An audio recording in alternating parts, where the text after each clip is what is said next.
ये लो भैया।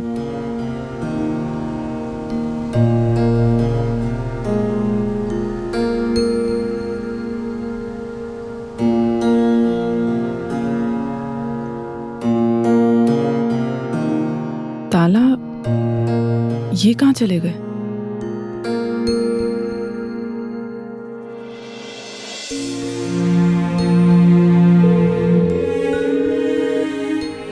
फोन क्यों नहीं उठा रहे हैं?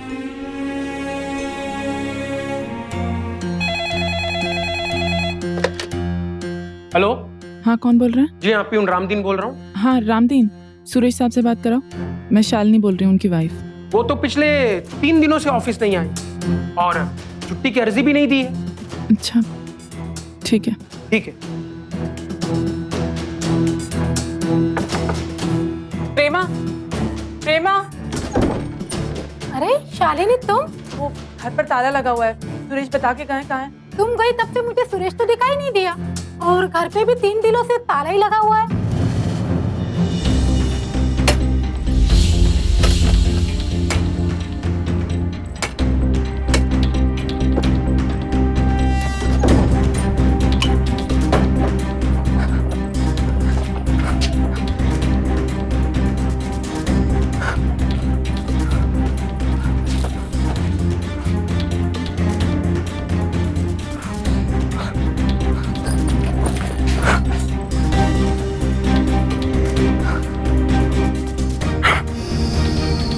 मायके से वापस लौटी एक महिला को अपने ही घर पर ताला लगा हुआ मिला। पता चला पति 3 दिनों से घर नहीं लौटा था। आखिर क्या बात? सुरेश 3 दिनों से ना तो दफ्तर गया था, ना घर पर मौजूद था, और ना ही पड़ोसियों को कुछ पता था। आखिर क्या हुआ था सुरेश के साथ? क्या सुरेश खुद ही कहीं चला गया था या फिर उसके साथ कोई हादसा हो गया था? हकीकत क्या थी?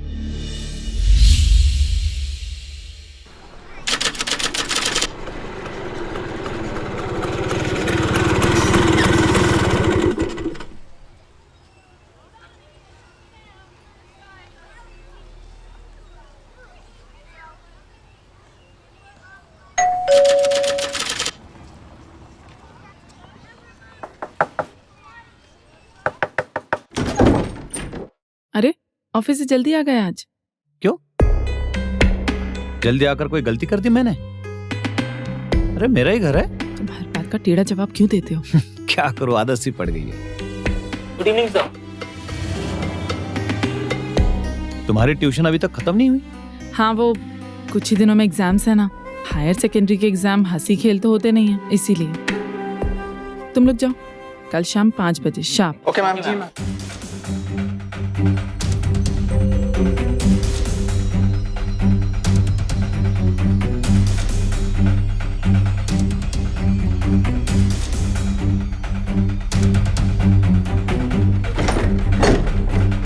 प्लीज दूसरों के सामने तो अच्छे से बिहेव किया करो, वो लोग क्या सोचेंगे? अब तो कोई नहीं है ना बाहर वाला घर में। 2 टिकट लाया हूं मैं नाइट शो की। वो क्या है ना, कल से मेरी नाइट ड्यूटी शुरू होने वाली है। उसके बाद कब वक्त मिलेगा साथ में फिल्म देखने का? रहने दो, हाथ पैर दो, मैं खाना लगाती हूँ।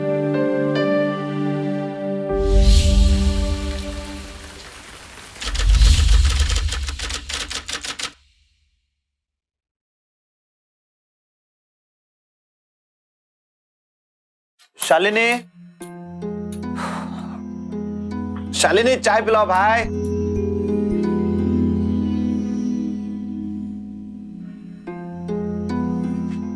शालिनी,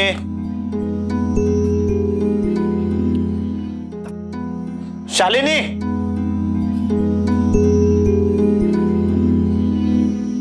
शालिनी, शालिनी, शाली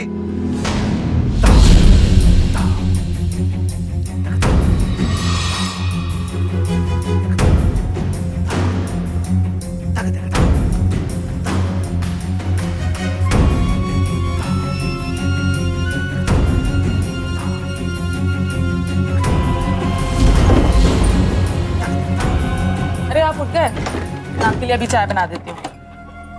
शालिनी, कौन था वो लड़का? कौन लड़का? वही जिसे तुम रास्ते पर हंस हंस कर बात कर रही थी? वो अपने मोहल्ले में रहता है। उसकी बहन मुझसे स्कूल में पढ़ती है। मैं दूध लेकर आ रही थी तो मुझे रास्ते में मिल गया। बस अपनी बहन की प्रोग्रेस के बारे में पूछने लगा, बस। अपनी बहन के बारे में उसे इतनी फिक्र है तो स्कूल में जाता। इस तरह तुम्हें रास्ते पे खड़े होकर बात करने की क्या जरूरत है? वो क्या किया है तुम्हें सुरेश? 7 साल हो गए हमारी शादी को। यूं बेवजह मुझ पे शक करना बंद करो। मुझे स्कूल जाना चाहिए था, मुझे रास्ते में क्यों रोका? इन सब बातों का क्या मतलब है? वो मुझे रास्ते में मिला, उसने मुझे विश किया, मैंने जवाब दिया, बस। तुम मुंह हाथ धो लो, मैं चाय बनाती हूँ।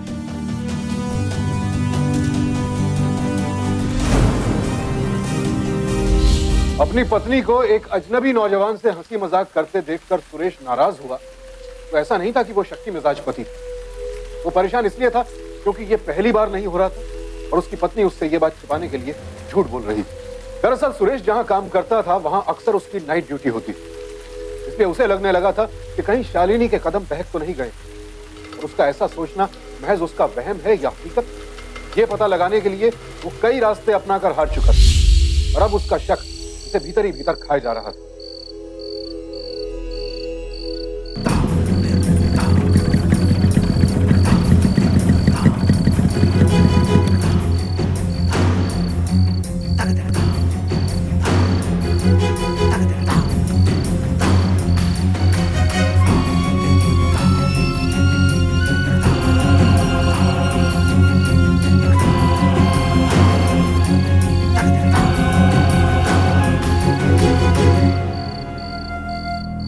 लेट हो गई आज? हाँ, स्कूल में बहुत काम था। वक्त पर बस भी नहीं मिली होगी, तभी तो लेट हो गई। ऑटो करके आना पड़ा। आज पकड़ी गई तुम। झूठ बोलती हो तुम। मैंने अपने आंखों से देखा उस बाइक से उतरते हुए। कौन था वो लड़का जिसके साथ तुम चिपक कर बैठी थी? चुप करो सुरेश, हमारी सोच और जुबान कितनी गंदी हो गई है। झूठ तुम बोलती हो और सोच मेरी गंदी है। झूठ ना बोलूं तो और क्या करूं? सच तुम सुनते कहाँ हो? अच्छा, तो वो भी अपने बहन के बारे में पूछने आया था तुमसे और इतना खुश हो गया कि गले लगा लिया। बहन के बारे में पूछने नहीं आया था, बहन को छोड़ने आया था। वो मेरे मामा का लड़का है मोहित, इस शहर में नया आया है तो आज ही मिला मुझसे। अगर वो तुम्हारे मामा का लड़का है तो उसे घर लाती ना। घर लाती ना तो तुम्हारी शक की नजरें हमारे बीच एक नया रिश्ता ढूंढ लेती। फिर भी तुम घबराओ मत, टेंशन मत लो, मैं उसे घर बुला लूं।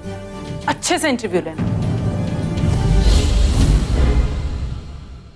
बस 4 महीने पहले ही जॉब मिली यहाँ, तो शिफ्ट हो गया।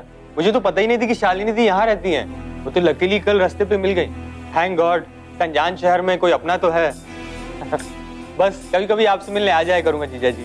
हाँ हाँ बिल्कुल, तुम्हारी दीदी का घर है। चलो मैं तुम्हारे लिए खाना बनाती हूँ, खाना खा के जाओ। अरे नहीं नहीं दीदी, रहने दो, क्या कर रही हो आप भी दीदी?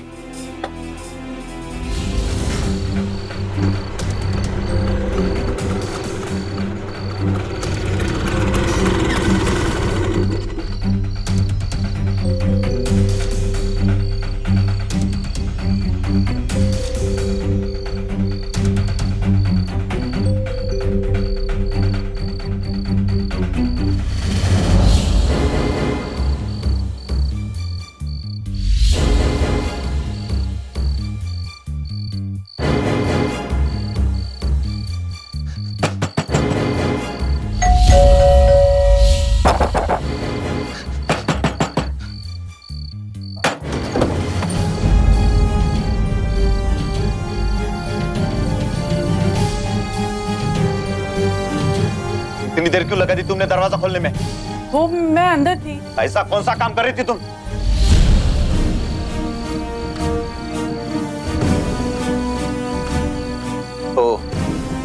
तो रास्तों की अधूरी बातें पूरी करने के लिए तुम, अरे पहले मुझे फोन तो कर दिया करो ताकि तुम दोनों को मैं डिस्टर्ब न करूं। ये सब क्या बोल रहे हो सुरेश? क्यों मेरी बेइज्जती कर रहे हो? तुम्हें कैसे समझाऊं कि मुझे क्या समझाओगी शालिनी? मैं सब कुछ समझ चुका हूँ। आधी रात में बात करने के लिए आता है तेरा ये भैया। जीजा जी ऐसा कुछ भी नहीं, आप गलत समझ रहे हैं। चुप चुप, बिल्कुल चुप। तू मुझे समझाएगा सही और गलत क्या? चल बाहर निकल, चल निकल। देखिए आप हद से आगे बढ़े। तो तू जल्दी यहाँ से नहीं गया ना तो हद से ज्यादा बढ़ने का क्या मतलब होता है मैं तुझे समझाऊंगा। चल निकल। मत करो, पड़ोसी देख रहे हैं, प्लीज। भगवान की तू देख ली तो ना, वो हमारे पड़ोसी, उन्हें पूरा हक है हमारे घर में क्या चल रहा है वो जानने का। और तू क्या नाम है तेरा? मोहित। अगर मेरे घर के आसपास भी नजर आया ना तो याद रखना आपने जो किया सही नहीं किया। क्या करेगा तुम? हाँ? मोहित, भगवान के लिए यहाँ से चले जाओ प्लीज। प्लीज जाओ, प्लीज जाओ, प्लीज।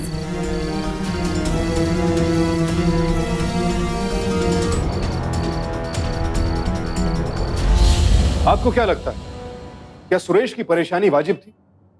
वैसे देखा जाए तो उसकी बेचैनी को सिरे से खारिज भी नहीं किया जा सकता। किसी भी रिश्ते में ट्रांसपेरेंसी यानी पारदर्शिता का होना बेहद जरूरी है, और खासकर पति पत्नी के बीच तो इसकी अहमियत सबसे ज्यादा है। सुरेश और शालिनी के बीच इसी ट्रांसपेरेंसी की कमी आ गई, और इसी वजह से सुरेश के दिन का सुकून और रातों की नींद गायब हो चुके थे। पूरी रात सड़क पर गुजारने के बाद भी सुरेश किसी नतीजे पर नहीं पहुंच पाया। वो चाहकर भी शालिनी की किसी भी सफाई को नहीं मान पा रहा था। कहाँ थे तुम रात भर? ना ऑफिस गए, ना फोन उठा रहे थे। पता मैं कितना डर गई। सुरेश, देखो तुम मुझसे कितना भी झगड़ा करा करो, मगर प्लीज ये चुप्पी मत साधा करो, मेरी जान निकल जाती है। भगवान के लिए जवाब दो, कहाँ थे? सुरेश बोलो। ऑफिस में मन नहीं लग रहा था, इसलिए सोचा कि बाहर जाकर सड़क नापूं। वो क्या है ना, सोचा कि बाहर कोई चाचा मामा का कोई बेटा मिल जाए या कोई बहन। देखो बाई नहीं आई है, मैं खाना बनाकर जा रही हूँ, तुम खा लेना। जरूरत नहीं है, मुझे नींद आ रही है, तुम जाओ।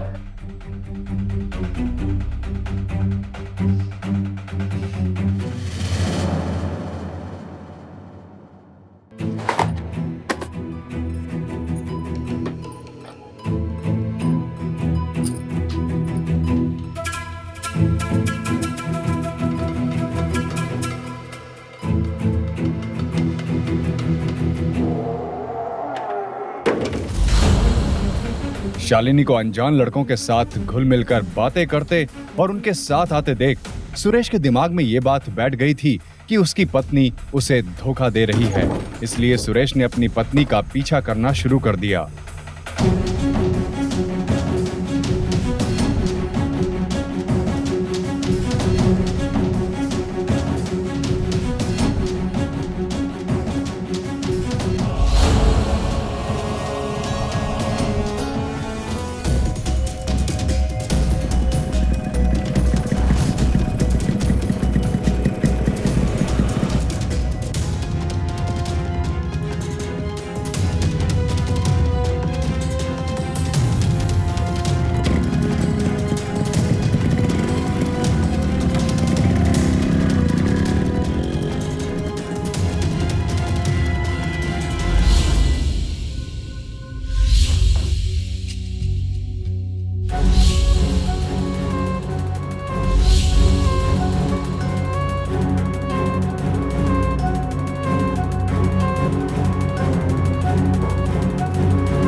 बस 4 महीने पहले ही जॉब मिली यहाँ, तो शिफ्ट हो गया। मुझे तो पता ही नहीं थी कि शालिनी दी यहाँ रहती हैं। वो तो लकीली कल रास्ते पे मिल गई। थैंक गॉड, संजान शहर में कोई अपना तो है।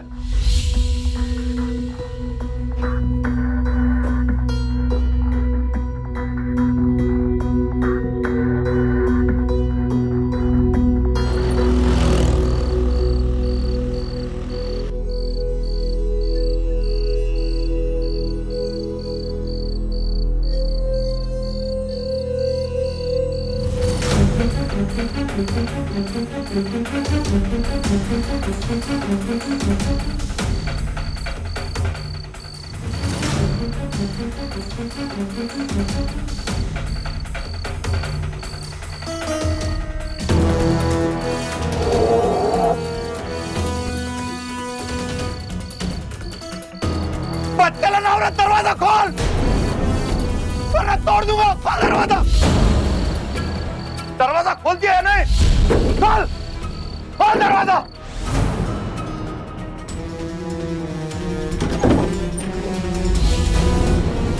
ये कौन है? तेरे ताऊ के लड़के या मौसेरे भाई ये सब कर दिए मेरी पीठ पीछे। निकल सालो। सुरेश मेरी बात तो सुनो। आखिर शालिनी कब तक सच को छिपाती? कहते हैं झूठ के पांव नहीं होते, देर सवेर उसका राज खुल ही जाता है। लेकिन हैरत की बात यह थी कि शालिनी अब भी खुद को बेगुनाह साबित करने पर तुली हुई थी।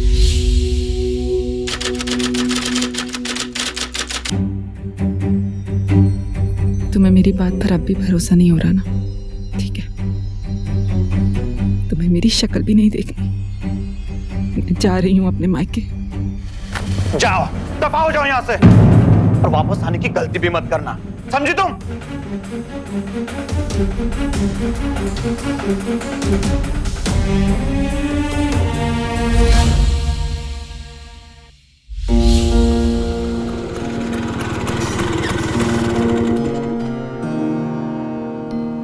ये लो भैया।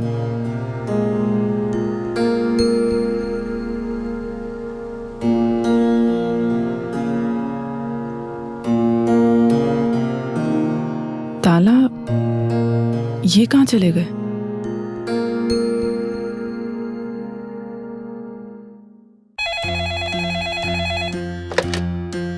हेलो, हाँ, कौन बोल रहे हैं? जी हाँ, प्यून रामदीन बोल रहा हूँ। हाँ रामदीन, सुरेश साहब से बात कराओ। मैं शालिनी बोल रही हूँ, उनकी वाइफ। वो तो पिछले 3 दिनों से ऑफिस नहीं आए और छुट्टी की अर्जी भी नहीं दी है। अच्छा, ठीक है। ठीक है।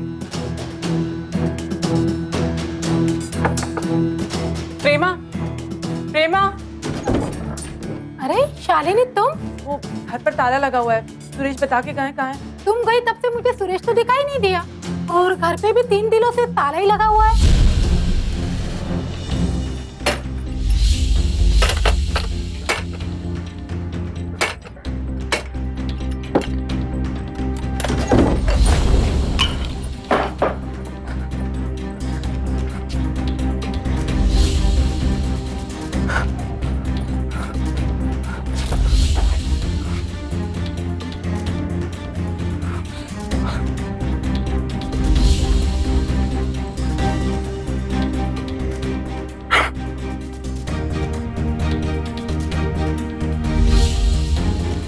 तीन दिन से आपके पति गायब है, हाँ? और आपको जरा भी फिक्र नहीं है? कहाँ थी आप ये 3 दिनों में? सर, मैं अपने मायके गई हुई थी और बहुत दिन हो गए थे।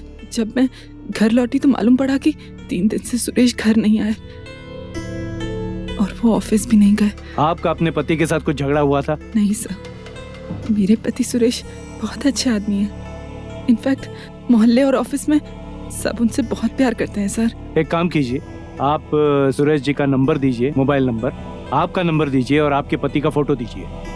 लिखिए।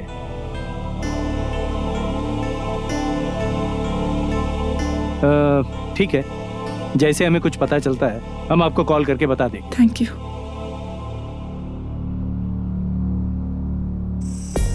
मदन, इस फोटो की कॉपीज निकाल के सारे पुलिस स्टेशन में भिजवा दो और इस मोबाइल नंबर की कॉल डिटेल्स निकालना। यस। तब तक मैं सुरेश के ऑफिस में जाके पूछताछ करता हूँ। आइए सर।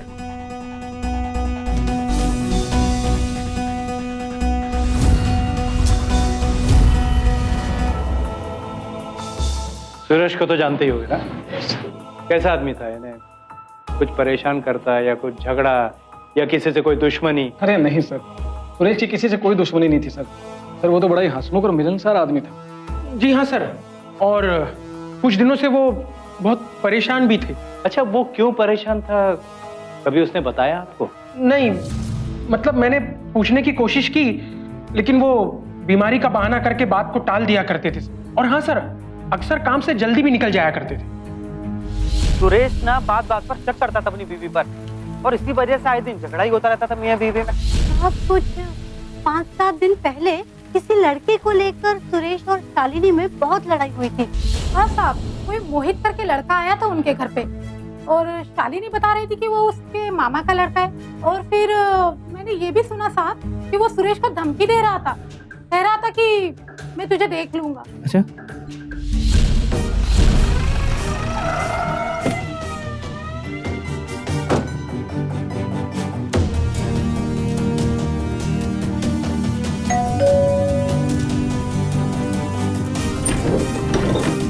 हेलो, आप यहाँ? क्या मैं अंदर आ सकता हूँ? हाँ, please come in. Thank you.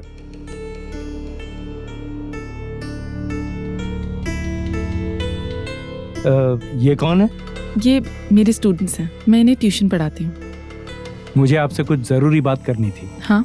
आप इन्हें आज छुट्टी दे दीजिए प्लीज।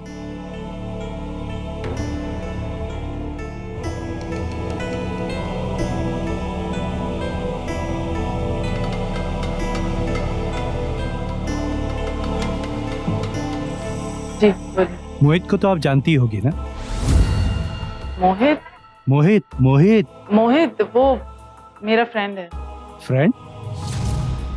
बट पड़ोसी बता रहे थे कि वो आपके मामा का लड़का है। आप समझते हैं ना सर, एक औरत किसी मर्द से दोस्ती कर ले, वो भी मेरी जैसी शादीशुदा मिडिल क्लास औरत, तो ये दुनिया उसे बहुत गंदी नजरों से देखती है सर। अच्छा, ये सुरेश और मोहित के बीच में किस बात को लेके झगड़ा हुआ था? झगड़ा नहीं हुआ सर, वो तो क्रिकेट मैच को लेके उनकी बहस हो गई थी बस। कहाँ रहता है मोहित? उसका घर तो नहीं मालूम सर, पर स्कूल के कहीं आसपास ही रहता है। मोहित का नंबर मुझे लिख के दोगे क्या जरा प्लीज? या श्योर। Thank you sir. हाँ, फोन ऑफर है सर। इंटरेस्टिंग। मोहित शालिनी का दोस्त है। मोहित का शालिनी के पति सुरेश के साथ झगड़ा होता है और उसके 3 दिन बाद सुरेश गायब और मोहित का फोन बंद। एक काम करो, उस फोन की लोकेशन पता करो, उस फोन से लास्ट कॉल किसे की गई और लास्ट कॉल कौन सी आई, इसका भी पता। Yes sir. ठीक है सर। हाँ, मोहित के कॉल्स की डिटेल आ चुकी है सर। जिस नंबर से आखिरी बार फोन किया गया है वो नंबर ये है। अच्छा, लास्ट लोकेशन सरिता विहार। सरिता विहार। जिस दिन के कॉल के बारे में आप बात कर रहे हैं सर, उसके अगले ही दिन इस मोहित की लाश पुलिस को मिली थी। बहुत बेरहमी से मारा गया था सर। अच्छा, यहाँ लाश मिली वहाँ कोई सबूत, कोई गवाह या कत्ल का कोई इंटेंशन, मकसद क्या था, कुछ पता चला? कुछ पता नहीं चला सर, इन्वेस्टिगेशन जारी है सर। सर, सिंह साहब का फोन है सर। मदन। Yes sir. हम ये सोच रहे थे कि मोहित ने सूरज को गायब किया, बात कुछ और है। 1 मिनट, 15 तारीख को मोहित और सुरेश का झगड़ा हुआ, 16 तारीख को मोहित की लाश मिली और 17 तारीख को यह खबर आई थी लाश मिलने की, और उसी दिन से सुरेश गायब है। कुछ गड़बड़ है मदन। Yes sir. पता करो कि मोहित को लास्ट कॉल किसका आया था, और यह भी पता करो कि 16-17 तारीख को सुरेश अपने ऑफिस गया था या नहीं गया था। सर, 15 की रात को सुरेश जी की नाइट ड्यूटी थी, लेकिन वो उस रात को ऑफिस नहीं आए थे, बल्कि 16 की रात को ऑफिस आए थे, लेकिन जल्दी चले गए थे। सर, थोड़े परेशान दिखाई दे रहे थे। हाँ, और उसी दिन से वो लापता है। क्या तुम मुझे उसका टेबल बताओगे? जी हाँ, ये है। बैठ।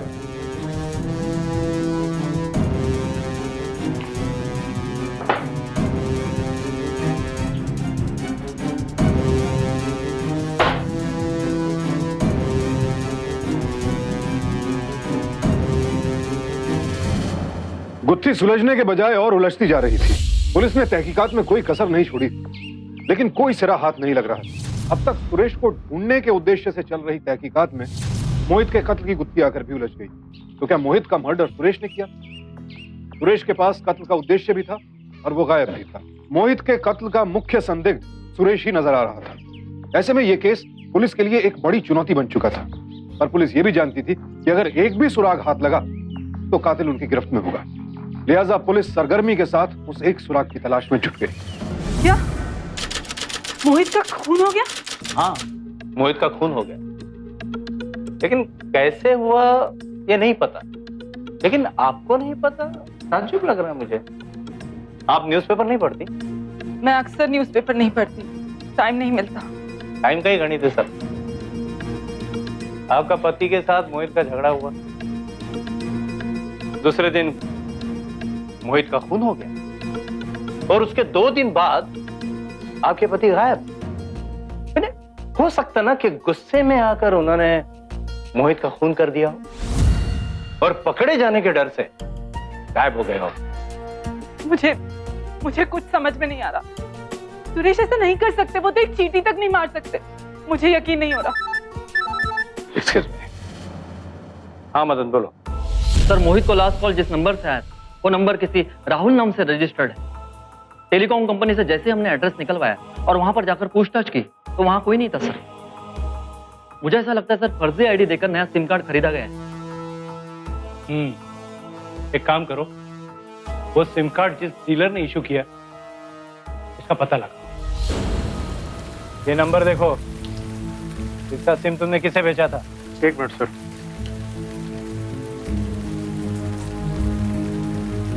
हाँ सर, एक स्कूल का लड़का आया था सिम कार्ड लेने। मैंने एक्टिवेट करा दिया था। 2 दिन उसका फोन चला, लेकिन वेरिफिकेशन करने के बाद कंपनी ने सिम बंद कर दिया। एड्रेस प्रूफ में कुछ प्रॉब्लम थी। उसके बाद वो लड़का यहाँ आया ही नहीं। लड़के को अगर देख लोगे तो पहचान लोगे? एक बार देखूंगा तो पहचान लूंगा सर।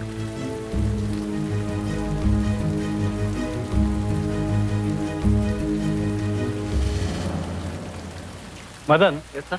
अगर सुरेश ने मोहित का फोन किया है तो डेफिनेटली सुरेश ने फोन करके मोहित को जंगल में बुलाया होगा। लेकिन फोन जिस सिम कार्ड से किया गया है वो तो सुरेश का नहीं था, किसी लड़के का था। स्कूल वाला सर।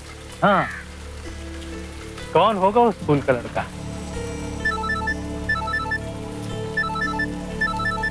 हाँ यादव, क्या? कहाँ?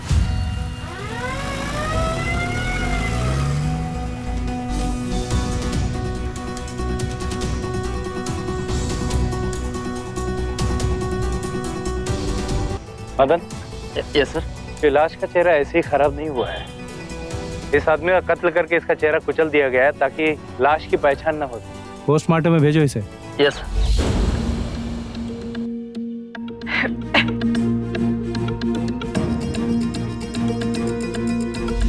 ये अंगूठी कितनी टाइट हो गई है। देखो खून का बहाव भी रुक गया। तुम्हें कितनी बार कहा है ना, सुनार के पास जाके कटवा क्यों नहीं देते इसे?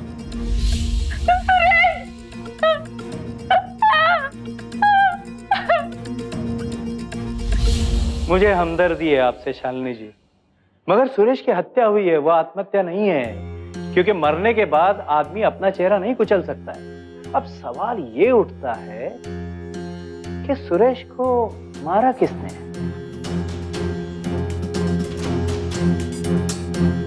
और यहीं आके हमारी इन्वेस्टिगेशन रुक जाती। अब देखिए ना, मोहित आपका दोस्त था।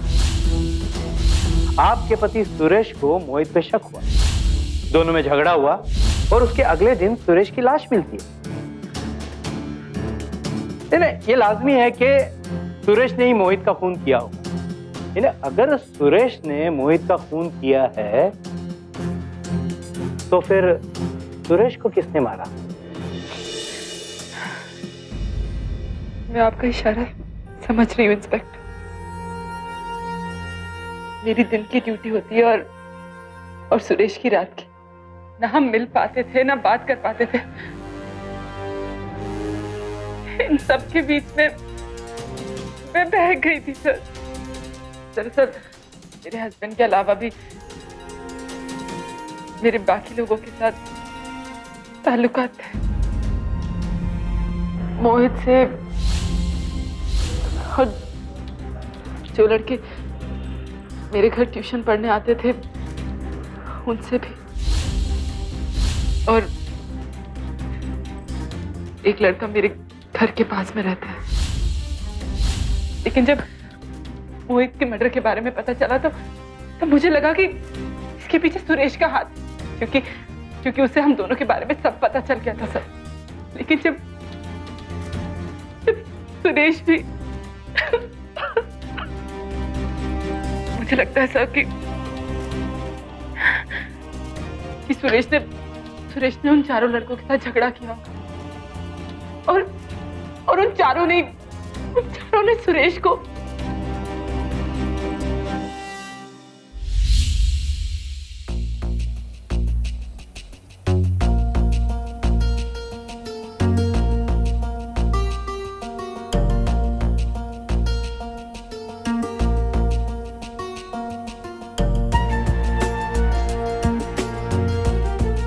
नहीं साहब, इनमें से कोई नहीं था, लेकिन हाँ, जिस लड़के ने सिम कार्ड लिया था उसने भी ऐसी ही यूनिफॉर्म पहन रखी थी। अजीब केस है, एक कड़ी दूसरे कड़ी से जुड़ी नहीं रही है, चक्कर क्या है? आपका तो सीधे स्कूल में जाके शिनाख्त परेड करवा ले। नहीं, स्कूल में मत जाना, क्योंकि वैसा यूनिफॉर्म शहर की 7 स्कूलों में है। अगर कुछ नहीं मिला ना तो अखबार वाले यादव जी को पॉपुलर कर दे। आप बताइए सर क्या करना है? मदन क्या है, देखो सारी घटनाओं की जो कड़ी है ना वो इस शालिनी से जुड़ी। एक काम करो, शालिनी का चिट्ठा निकालो। यस। पिछले 5 साल से वो कहाँ गई, कहाँ रहती थी, क्या करती, किससे मिलती है, सब निकालो। बिल्कुल।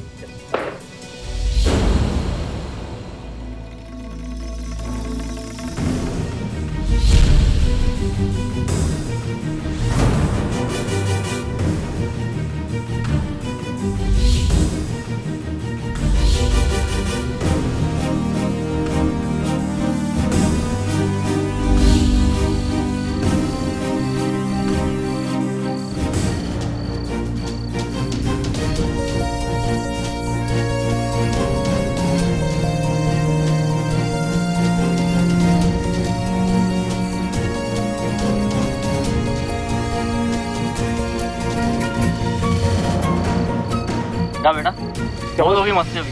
चल अंदर जाके दूसरी ट्यूशन कर दे। अरे क्या कर रहा था शालिनी के घर? मेरी मैडम है सर, मैं तो नोट्स लाने गया। रात के 12:30 बजे कोई किसी के घर पे नोट्स लेने जाता है? नोट्स लेने जाता है?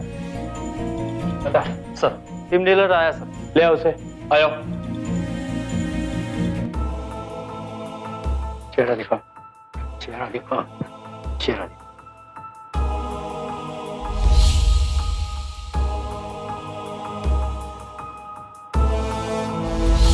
यही था साहब, यही वो सिम लेकर गया था, और इसके साथ एक और लड़का भी था। मुझे छोड़ दो सर, मुझे स्कूल से निकाल देंगे सर, मैंने कुछ नहीं किया सर। स्कूल में जाना चाहता है तो जो कुछ भी हुआ मुझे सच सच बता।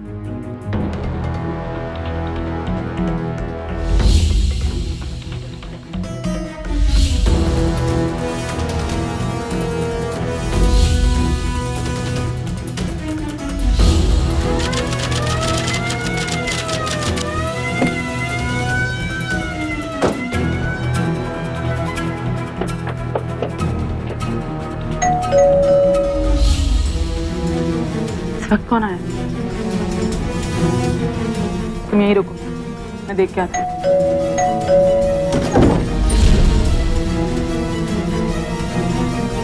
आप लोग यहाँ? हाँ, सोचा टहलते टहलते आपके घर चला जाए, सोचा मिल लो आपसे। कुछ पता लगा आपको? कातिल का पता लग गया है। कौन है वो? वो सुरेश का एकदम ही नजदीकी वाला है। उस गरीब को इस बात का एहसास ही नहीं हुआ कि इतना नजदीकी आदमी भी उसका कत्ल कर सकता है। You are under arrest. What? किस जुर्म में? अपने पति सुरेश की हत्या करने के जुर्म। देखिए, आप लोग ऐसा नहीं कर सकते। आप एक शरीफ औरत को इतनी रात को गिरफ्तार नहीं कर सकते। शरीफ औरत? हाँ। नहीं, करेक्ट करेक्ट। एक शरीफ औरत को रात में गिरफ्तार करना गलत बात है। नहीं, बिल्कुल गलत बात।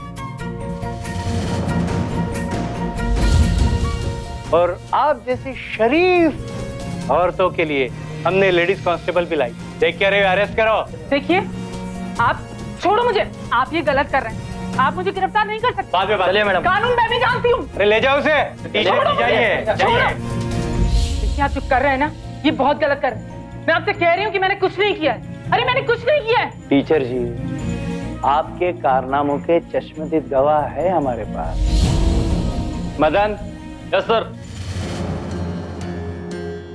आ गए, बैच 2 के स्टूडेंट आ गए। सब कुछ बता दिया इन्होंने। देखिए, मैंने कुछ नहीं किया है। ये लोग झूठ बोल रहे हैं। मैंने किसी को नहीं मरवाया, ना सुरेश को ना मोहित को। मैं ऐसे कहाँ कह रहा हूँ कि आपने अपने दोस्त मोहित को मारा या अपने पति सुरेश को मारा है। मैं नहीं कह रहा हूँ, जो कुछ सच है वो मुझे बता दीजिए। आपके बैच 2 वाले स्टूडेंट ने तो सब कुछ बता ही दिया है। मैं आपके मुख से सुनना चाहता हूँ। प्लीज बताइए, सच क्या है? क्या मैं अकेले में बात कर सकती हूँ प्लीज? अकेले में? मदन, ये मुझसे अकेले में कुछ बात करना चाहती हैं। चलो चलो, प्लीज हैव सीट। हाँ बोलिए शालिनी मैडम, क्या आप कहना चाहती है अकेले में? मोहित जब रंगे हाथ पकड़ा गया तो उसकी हिम्मत बढ़ गई। वो चाहता था कि मैं उसके दोस्तों को भी ऐश करवाऊं, लेकिन मैं कोई वैश्या नहीं हूं जो उसकी बात मान लेती। तो वो मुझे धमकी देने लगा कि मैंने अगर उसकी बात नहीं मानी तो वो सुरेश को सब कुछ बता देगा। मुझे लगा कि मोहित सारा गेम खराब कर देगा, तो मैंने इन लड़कों से फर्जी आईडी से सिम मंगवाई और उससे मोहित को कॉल किया और सरिता विहार के सटे एक जंगल में बुलाया। और वहां मुझे लगा कि ये सब के बाद सुरेश मुझ पे शक करना बंद कर देगा, लेकिन वो न्यूज़पेपर ने सारा गेम खराब कर दिया। सुरेश को लगा कि मैंने मोहित का मर्डर किया है। सुरेश उस रात जल्दी घर आ गया और उसने मुझे हम तीनों स्टूडेंट्स के साथ रंगे हाथ पकड़ लिया। स्टूडेंट्स को तो उसने भेज दिया, लेकिन मेरे साथ मारपीट करने लगा। और उसके बाद कितना झूठ बोलोगी? अब बर्दाश्त नहीं होता। चल निकल जाए यहाँ से, आइंदा तेरी शक्ल भी नहीं देखने मिले। निकल। मैं कहीं नहीं जाऊंगी, मेरा भी घर है। घर था, अब नहीं, क्योंकि मैं बहुत जल्दी तुझे तलाक देने वाला हूं। मैं नहीं होने दूंगी तलाक। जी तुम आइडेंटिटी जानती है किसे कहती है? तुझे एक गुल खिला रही है, इसके आधार पर मुझे बहुत जल्दी तलाक मिल जाएगा और एक फूटी कौड़ी भी नहीं मिलेगी तुझे एलिमनी के नाम पर। मोहित का खून यूं ही माफ नहीं हो जाएगा। मोहित के खून के पीछे कौन है, तुझसे और मुझसे बेहतर और कौन जान सकता है? समझी? तुझे मेरा सुख चैन छीन लिया, मैं तेरा सुख चैन कैसे छीनता हूं? बर्बाद कर दूंगा मैं तुझे, बर्बाद। ऐसी हालत में ना तो मुझे एलिमनी का पैसा मिलता और सजा मिलती वो अलग। ऐसे में मेरे पास सिर्फ एक ही रास्ता। मैंने मुन्ना और गौरव को बुलाया और उन्हें धमकी दी कि सुरेश उनके खिलाफ रिपोर्ट करवाना चाहता है और एडल्ट्री के केस में मुझे तो कुछ नहीं होगा, लेकिन तुम लोगों को सजा मिल सकती है। और अब तो सुरेश को मोहित के खून के बारे में भी मालूम चल गया। सोचो अगर तुम्हें पुलिस पकड़ कर ले जाएगी और तुम्हारे घर वालों को ये बात पता चलेगी, तो आप क्या करें मैम? हमें सुरेश को रास्ते से हटाना होगा और मेरी बातों के असर से बच नहीं सके वो लोग। और फिर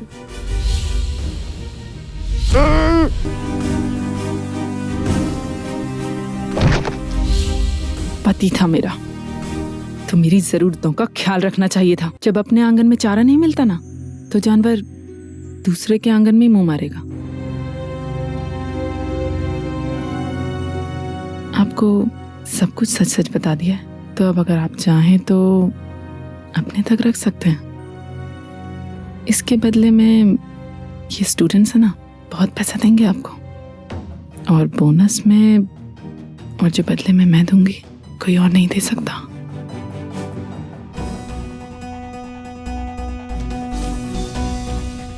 अगर आप औरत ना होती ना, तो मैं तुम्हारी टांगे तोड़ के तुम्हारे गले में लटका देता था।